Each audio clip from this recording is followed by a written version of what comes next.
So you have to really walk through life with great expectancy, but not expectations. I'm absolutely convinced this will all end well. But I don't know what that looks like, and it's not my business.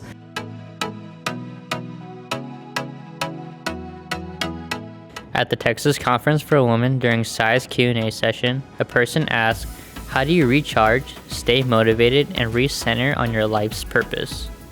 So I do transcendental meditation twice a day. I have been a meditator. It blows my mind. It's like, it's a big deal to me. So anytime you can practice unhooking from your ego, the better.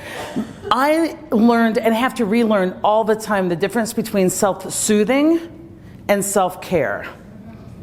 A lot of us work really hard and we think we're doing self-care, but what we're doing is self-soothing. A glass of wine, self-soothing. Right?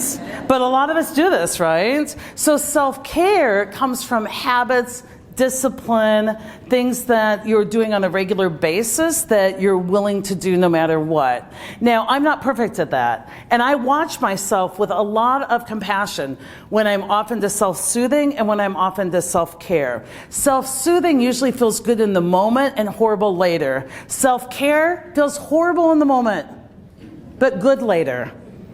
One of my biggest self-cares is boundary setting. It's curating my life. It's getting drama out of my life, not being with people who consistently show up that way. It's curating everything from like my wardrobe so it's not stressful when I go try on, clothes in the morning. I mean, it's really getting intentional and specific and knowing what to move out of your life so there's room for what to move in your life. So that's what I try and do on a regular basis. Now, I would tell you that the energy is unlimited if you're plugged into source. If you're in a higher level of consciousness, energy is unlimited.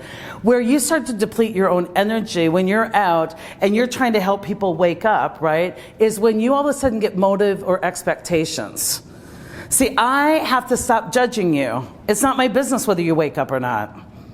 No, I can attempt to give you some wonderful little alarms, but the best way to wake somebody up isn't throw cold water on them. It's just to lovingly say, oh my, you might want to question that. But the minute I move into, you will wake up. Now I have just shifted my energy and I'm in a fight with reality that I'll never win. So you have to really walk through life with great expectancy, but not expectations. I'm absolutely convinced this will all end well. But I don't know what that looks like. And it's not my business. And so for me, somebody once told me, Sai, there's 3 lanes in life. There's lane 1, that's your lane. You might just stay there.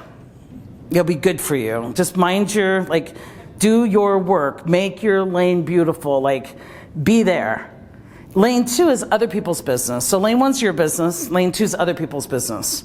Okay? Lane 3 is like God's business or reality's business. Lesson number 1, if you want stress, leave your lane. Now think about any stress in your life. It's when you're in other people's business. It's like, they should do what I tell them to do. Who needs God when we have you, directing the world? Lane 3, if you really want stress, you're like, here's how the world should work. Okay? Now, that doesn't mean you can't work for a different world, but the best place to do that is back in your lane. Now, we do leave our lanes, but if you leave your lane, you got to come out helping, not judging. And I find a lot of people, the ego's so sophisticated, they graduate their ego for a minute, and then they're like, and so I don't judge others, but you all are judgy. Well, now I'm judging you. I'm judging the judgers. How complex does this get? Right? And so it's our ego wants us out of our lane. Because in our lane, we feel our feelings. In our lane, we can plan for greatness, but the route to get there is a lot of humility. I wanted to write the best book ever.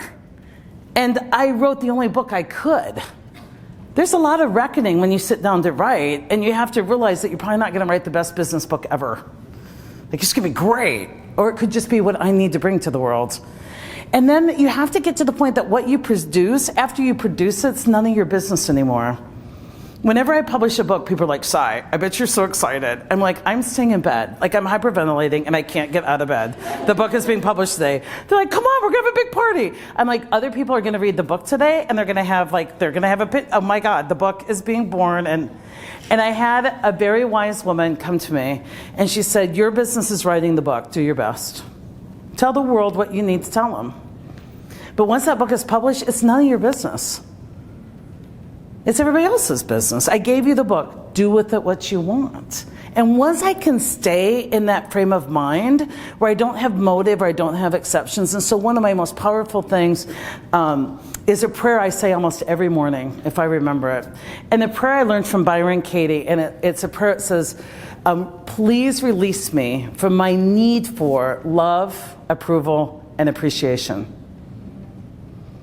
Because if I don't need those things, I can move through the world and the world is full of those things. But the needing is what cancels them out and distorts. And so for me, the most relaxing thing in my life is if I don't need your love, approval, or appreciation, I can just do what's true for me. And I can let you do what's true for you.